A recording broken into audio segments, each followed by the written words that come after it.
നമ്മൾ കാണുന്നത് ഈ ദൃശ്യങ്ങൾ പ്രേക്ഷകർക്ക് ഇപ്പോൾ കാണാം. മഹസറിലെ വിവരങ്ങളാണ്. അതിലേറ്റവും പ്രധാനപ്പെട്ട വിവരങ്ങൾ നമ്മൾ ഇപ്പോൾ കാണിക്കുന്നു. The officers then started the search proceedings at 8:30 AM on 27/5/2026. ഇന്ന് രാവിലെ 8:30 തുടങ്ങിയത് അന്വേഷണം, പരിശോധനകൾ. The premises consist of 2-floor building and a servant quarter. The officers conducted the search of the premises in a systematic manner. During the course of the search proceedings, nil incriminating documents. The very important part of the document ഇതാണ്, നിൽ incriminating documents. അതായത് ഈ കേസുമായി ബന്ധപ്പെട്ട് അതിനോട് ചേർന്ന് നിൽക്കുന്ന ഒരു രേഖയും ആൻഡ് ഡിവൈസസ്, ഒരു വസ്തുക്കളും കണ്ടെത്താൻ has been recovered and ceased. ഒന്നും തന്നെ കണ്ടെത്താനോ കഴിഞ്ഞിട്ടില്ല എന്ന് മാത്രമല്ല, during search statement of Shri Nanu was recorded and the same is explained to Sri Nanu in vernacular language. അദ്ദേഹത്തിന്റെ ആ വീടിന്റെ കെയർ ടേക്കറാണ് പിണറായി വിജയന്റെ സുഹൃത്ത്, അദ്ദേഹത്തിന്റെ ബാല്യകാല സുഹൃത്തു കൂടിയായ നാണുവേട്ടൻ എന്ന് വിളിക്കുന്ന നാണു. അദ്ദേഹമാണ് ആ വസതിയിൽ ഉണ്ടായിരുന്നത്.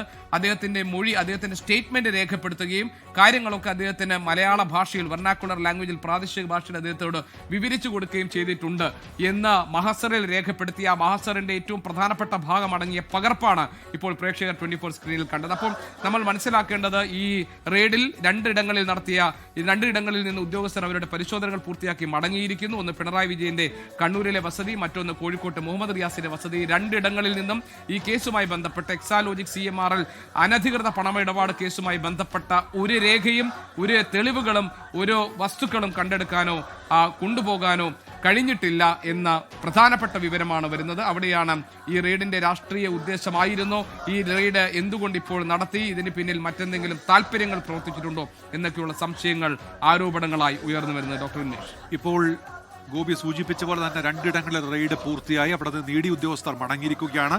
കോഴിക്കോടും കണ്ണൂരിലും. കോഴിക്കോട് PA മുഹമ്മദ് റിയാസിന്റെ വീട്ടിൽ നടത്തിയ റെയ്ഡ്, കണ്ണൂർ പിണറായി വിജയന്റെ വീട്ടിൽ നടത്തിയ റെയ്ഡ്. ഈ രണ്ട് റെയ്ഡിലും ഈ കേസുമായി ബന്ധപ്പെട്ട രേഖകളൊന്നും കിട്ടിയിട്ടില്ല എന്ന് അവിടെ മഹസറിൽ രേഖപ്പെടുത്തി കഴിഞ്ഞു ഉദ്യോഗസ്ഥർ. അവർ അത് നൽകിയതിന് ശേഷം അവിടെ നിന്ന് റെയ്ഡ് കഴിഞ്ഞ് മടങ്ങിയിരിക്കുകയാണ്. പക്ഷേ ഇപ്പോഴും തിരുവനന്തപുരത്ത് ബേക്കറി ജംഗ്ഷനിലുള്ള പ്രതിപക്ഷ നേതാവ് പിണറായി വിജയന്റെ വീട്ടിൽ റെയ്ഡ് തുടരുകയാണ്. രാവിലെ 6 മണിക്ക് ആരംഭിച്ച റെയ്ഡാണ്, അതിപ്പോഴും തുടരുന്നുണ്ട്. CPM പ്രവർത്തകർ ആ വീടിന് മുന്നിൽ തമ്പടിച്ചിട്ടുണ്ട്. വലിയ പ്രതിഷേധ പ്രകടനം അവിടെ നേരത്തെ ഉണ്ടായിരുന്നു. ഒരു വിഭാഗം പ്രവർത്തകർ പ്രതിഷേധമായി പാളയം ജംഗ്ഷനിലെത്തി. ഒരു വിഭാഗം പ്രവർത്തകർ ഇപ്പോഴും വീടിന് മുൻപിൽ തുടരുകയാണ്. CPMന്റെ സംസ്ഥാന സെക്രട്ടറി MV ഗോവിന്ദൻ ആ പ്രതിഷേധത്തിന് നേതൃത്വം നൽകുന്നുണ്ട്. ജില്ലാ സെക്രട്ടറി, ജില്ലാ നേതൃത്വത്തിലുള്ള ആളുകൾ ഉൾപ്പെടെ, നേതാക്കൾ ഉൾപ്പെടെ അവിടെ എത്തിയിട്ടുണ്ട്. അവർ അവിടെ ഒരു ഭാഗത്ത് ഇപ്പോഴും തമ്പടിച്ച് നിൽക്കുന്നുണ്ട്.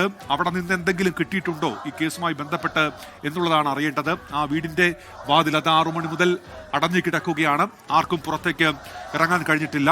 പിണറായി വിജയൻ അവിടെ തടസ്സം സൃഷ്ടിച്ച് അദ്ദേഹത്തെ അവിടെ അകത്ത് പിടിച്ചു വെച്ചിരിക്കുന്നു എന്നുള്ള ആരോപണങ്ങളൊക്കെ CPM നേതാക്കളുടെ ഭാഗത്തുനിന്ന് ഉയർന്നത് നമ്മൾ കേട്ടതാണ്. റെയ്ഡ് ഇപ്പോഴും അവിടെ നടക്കുകയാണ്. പ്രവർത്തകരുടെ പ്രതിഷേധവും തുടരുന്നുണ്ട്. രണ്ടിടങ്ങളിൽ റെയ്ഡ് പൂർത്തിയാക്കിയ ശേഷം ED ഉദ്യോഗസ്ഥർ മടങ്ങിയിട്ടുണ്ട്. മാസപ്പടി കേസുമായി ബന്ധപ്പെട്ട് കഴിഞ്ഞ ദിവസം ഹൈക്കോടതിയുടെ ഒരു വിധിയുണ്ടായിരുന്നു. കേസുമായി ബന്ധപ്പെട്ട് EDക്ക് അന്വേഷണവുമായി മുന്നോട്ട് പോകാം എന്ന് വ്യക്തമാക്കിയതാണ്. അതിന് തൊട്ടു പിന്നാലെയാണ് എൻഫോഴ്സ്മെന്റ് ഡയറക്ടറേറ്റിന്റെ ഈ റെയ്ഡ് ഉണ്ടാകുന്നത്. ഒരേ സമയം 12 കേന്ദ്രങ്ങളിലാണ് EDയുടെ നേതൃത്വത്തിൽ റെയ്ഡ് നടക്കുന്നതിൽ